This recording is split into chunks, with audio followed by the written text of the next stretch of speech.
there's some 8.5. unchecked biases with our guessers today. I was probably middle of the road, 7s and 8s.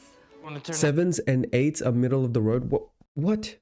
What kind of road are we talking about? Hello and welcome back to the channel. Today we're going to be looking at what is it like being in a cut lineup, rank attractiveness by cut, obviously.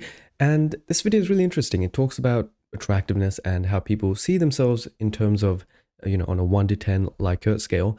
But it also shows a lot of the things that we've talked about on the channel, psychologically speaking, like how the average person will rate themselves as a 7 out of 10 in order to protect their own feelings, for example. So let's get into it. I'll talk about some of the psychology behind why people look at attractiveness in this way, and we can actually see a case study of exactly what I've been talking about on the channel for the last 2 years or so. Definitely there's some unchecked biases with our guessers today because they don't have a bigger body, so they haven't had to do the work. The media that they see fits them.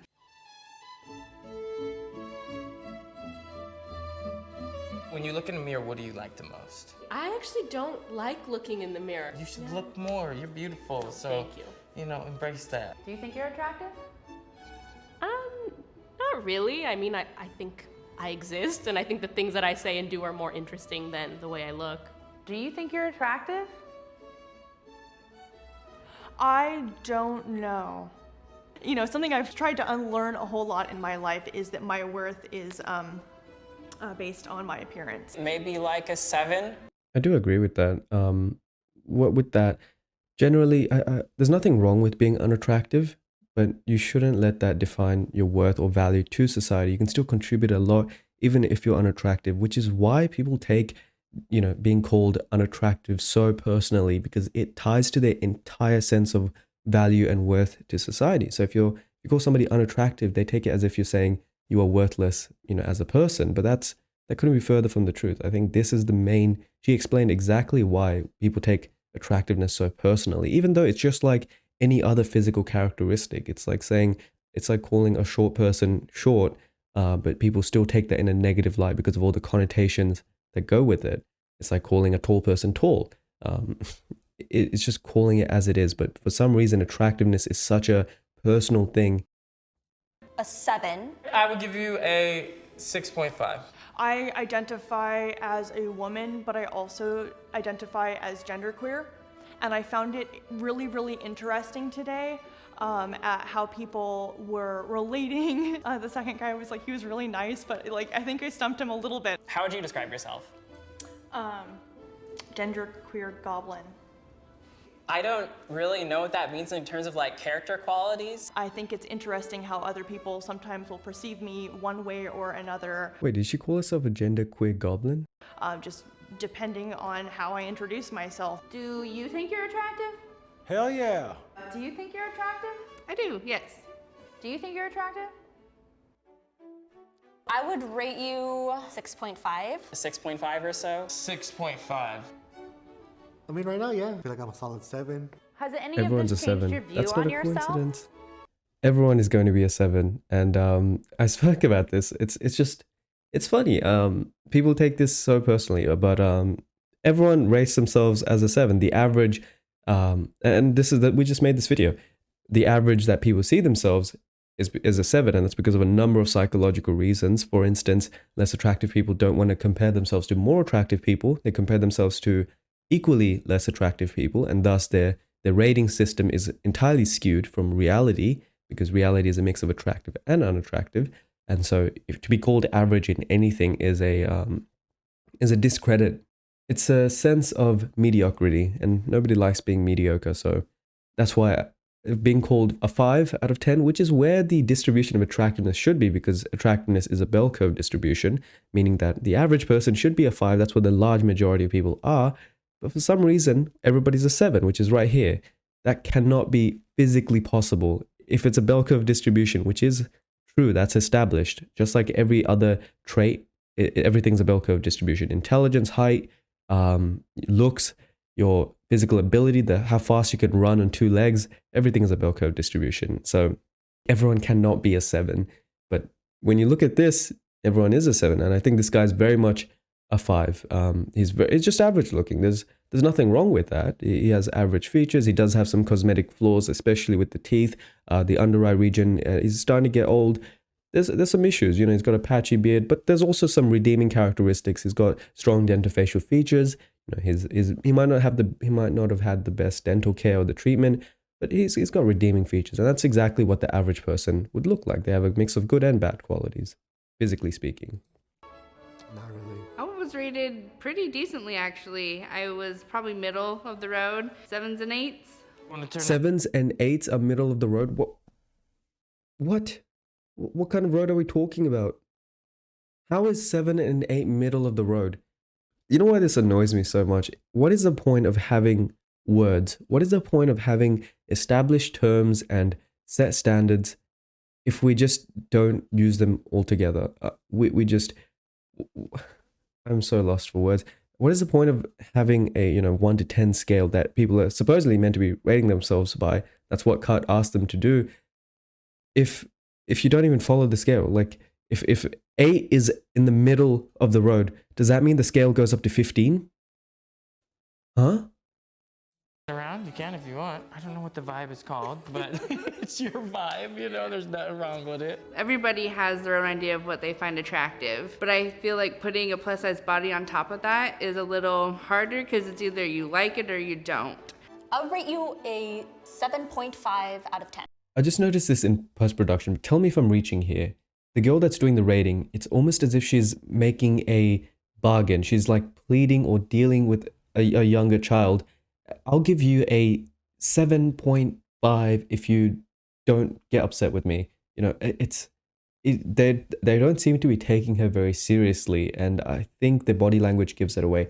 Again, tell me if I'm being crazy. This is pure. I feel this so strongly that they're being quite pedantic, and the way that they're treating her, the way that they're giving that little 0.5, it's very telling about how they actually see her. I would give you like an 8.5. Oh, a 7. Oh, 7, 8. You know, that's of course, because everybody's an 8 and a 10, 7. Oh man. I'm giving you a 7.5. Oh, a 7.5. Definitely there's some unchecked biases with our guesters today because they don't have a bigger body. Who's the most attractive Why is she talking about unchecked biases? She got 7.5 from everyone. How much more do you want? What is the point of talking about unchecked biases? person in line? The most attractive person in the line today was Monty.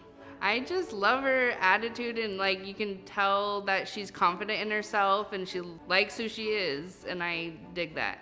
A couple people put you as the most attractive person today. What? That's awesome. How's that make you feel? I feel really good. That's surprising. Thank you. I don't know. I guess I'm just really down on myself because like I am, you know, I got a belly on me and stuff. So I just assume that like I'm just gonna get lower points and stuff, regardless. Just because I've had people like tell me like, oh, you're pretty for a fat girl. That's always just kind of like echoed. Oh, that's pretty messed up. Yeah, no, you never want to call somebody you're pretty for a XYZ. That's probably the most backhanded compliment you can give someone. But I think Monty does have a cool sense of style, and she is confident, and I can see why some people may have said that she's attractive. But there's also a very, I think, almost sinister reason why Kat asked her specifically, who do you think is the most attractive? So the girl before, I think Kat is very much pandering to a certain audience, and there's a very specific reason why she was asked, who do you think is most attractive? And he wasn't asked, who do you think is most attractive? No one else was asked, who do you think is most attractive in the lineup? Just saying, it's a bit fishy to me. Regardless, just because I've had people like tell me like, oh, you're pretty for a fat girl. That's always just kind of like echoed in my head of just like pretty, but not like pretty. For so long, it was people who had the perfect bodies were hired to do, you know, magazines, movies, things like that. And then once media became in your own hands and people could start posting their own bodies all over, and it's when you find out that the world is bigger than that. Did this change any? I feel quite strongly about this because, tell me, just do a quick Google search. How many plus size male models do you see in the industry? Quick Google search. I'll be here. Tell me that. Put the answer down below. Let's just say I have some industry insight into this, just part of the QOVES work. A certain manager of a very well-paid male model who has very, very narrow eyes, let's just put it that way, said that there will never, ever be plus-size male models in the industry that can ever go mainstream. The industry will always prefer a certain look and a certain type, especially for men when it comes to modeling. When it comes to male modeling, there is no pandering to the healthier every body size group or the every body shape group. It's because it doesn't sell. And when the bottom line is affected, the companies are going to go with what actually works. Men are very physical. Unlike women, they cannot relate to somebody that they don't find physically attractive. And this isn't, and they can still appreciate beauty just like you can appreciate the beauty of a Greek statue. To my knowledge, there are only 3 big plus-size male models. 2 of them are signed for IMG, and even then they're not plus-size compared to what the women's category has. There are far more plus-size female models than there are plus-size male models. Why is that? Change any ideas that you have about yourself? It gave me better insight on what I should work on. I would give you a 7. I think your score would be way more up if you were a little more confident, if you came out. Oh man. It gave me better insight on what I should work on. That's what he said, verbatim, word for word.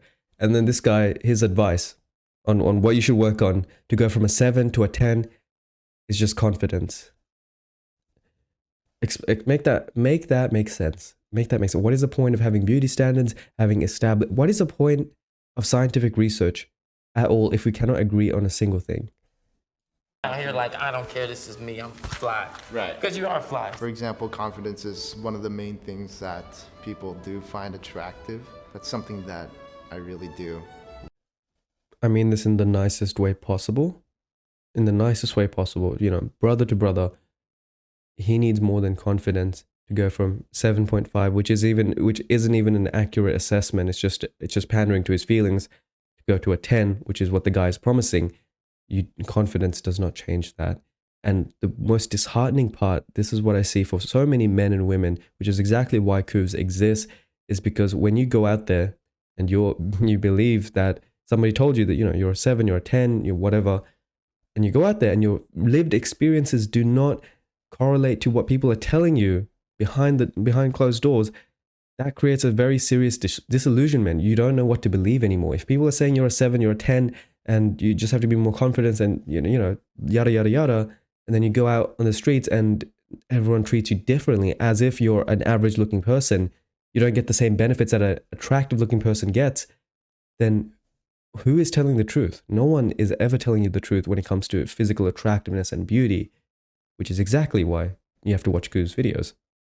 Lack in a sense. Bring the confidence, girl. Okay. Look in the mirror. His advice to everyone is just Yourself, be like, confidence. I'm bad. Okay. Everyone is when lacking I was talking confidence. to Raymond, I think that was a good reminder for me to probably be kinder to myself. And it's not about whether I'm attractive or not as a binary, but perhaps to see myself as somebody confident, to love myself first, irrelevant of what other people think of me. I would rank you a 10 out of 10. Oh my gosh. Yeah. Thank you so much. It's incredibly validating, and especially for me, I've had such a long journey with like self-love and accepting myself for who I am and like loving my body for the things that it is and even the things that it isn't. Are you attracted to this person? Yeah, she's beautiful. Matthew, are you attracted to this person? Yeah. And those straight boys real like you. They really did. I think it's the lashes. I think if I didn't have lashes, I would look a lot more gay. What are you going to take from this experience? Growing up, I was one of the few people of color in my circle, and I remember thinking like nobody could think of me as attractive because I'm not what people want. So I sort of took myself out of that race fairly early on in my life and really focused on these other things. Like if I can't be attractive, maybe I can be intelligent, maybe I can be interesting, maybe I can be somebody who makes people feel included and valued. And I think that's a very admirable goal, because says what's cut is doing, it's saying the opposite of that everyone can be attractive and you shouldn't take yourself out of the race to be other things. But I think it's very admirable in a society to have people who are, you know, some people are attractive, others are intelligent, others make meaningful contributions to art and science and literature. And for those reasons, we need all types of people. Not everyone should be in the pursuit of becoming the most physically attractive they can. And I think you could realize this very early on, that some people are going to have certain advantages in pursuing physical attractiveness versus other people who are generally just born smarter. Intelligence is to a degree inheritable, and there are other characteristics like physical athleticism, which is also inheritable. So you need all types of people. And I think this idea that Cut promotes, that everyone is attractive and we should all just feel good about ourselves, we should all just pursue, trying to be physically as attractive as possible. I don't think that's entirely true. Some people just will be limited, they'll be handicapped by their genetic potential. But at QOVES, what we promote, and this is not just our idea, this is from a book called Why Raise Ugly Kids by Dr. Hull Huggins. He describes attractiveness as a balloon, and how you blow that balloon up, how far that balloon can get, how big it can get, is your genetic potential, which is like 60% inherited from your parents. And then how you blow that balloon, how big will you actually, how much air will you get inside it, is your environmental potential. So if I have a poor upbringing, like I have, mouth breathing and poor posture, I eat lots of processed foods, soft foods, high milk diet, high sugary diet, those will inevitably lead to greater cavities, poorer facial development, all sorts of idiopathic scoliosis or lordosis, so many other factorial issues that lead to your physical attractiveness being less than somebody who was dealt a better hand at life. That's just how it is. Those are my takes on the beauty thing. All right, let's go over the comments really quickly before we move on.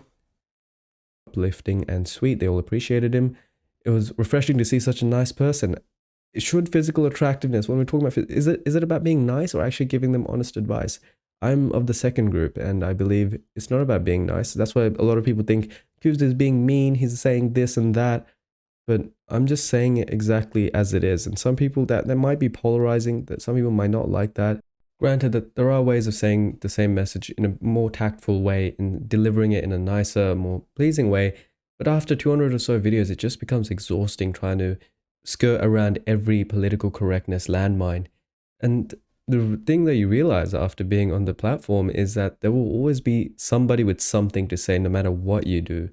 But I think the greater majority of people can appreciate that, because we're seeing a trend in how physical attractiveness is becoming more and more important, and more people don't appreciate being lied to. The internet is accessible for everyone, and I think the truth is starting to come out.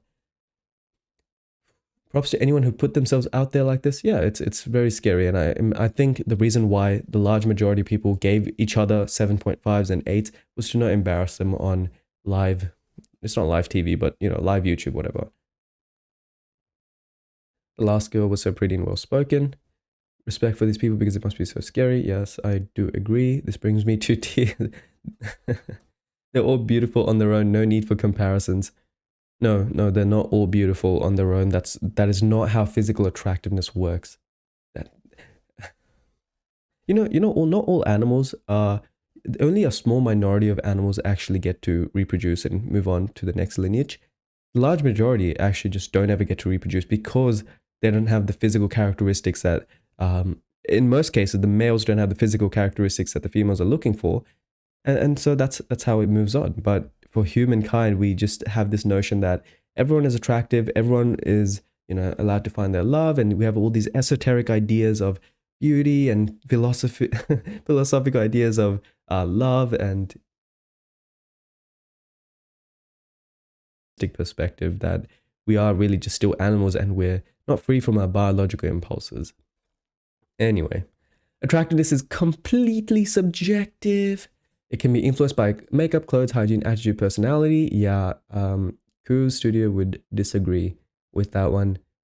Attractiveness has a subjective component to it. It's not 100% subjective, nor is it 100% objective. And I hate people who say the world is black and white like this. It is so misleading. Yeah, this is exactly what I said. I don't know why the bigger woman was saying the guesses had unchecked biases when she got rated on the higher end. This is what I mean. All of this entire video just felt like a whole victim complex circle. None of it felt genuine to me in any meaningful way whatsoever. And I really do hope most of the audience members who are watching this can understand that none of this is genuine. I think the comments show this. Most people understand that this is not it. It's not it. Anyway, that's it for this video. Thank you for joining me. I'll catch you all in the next one.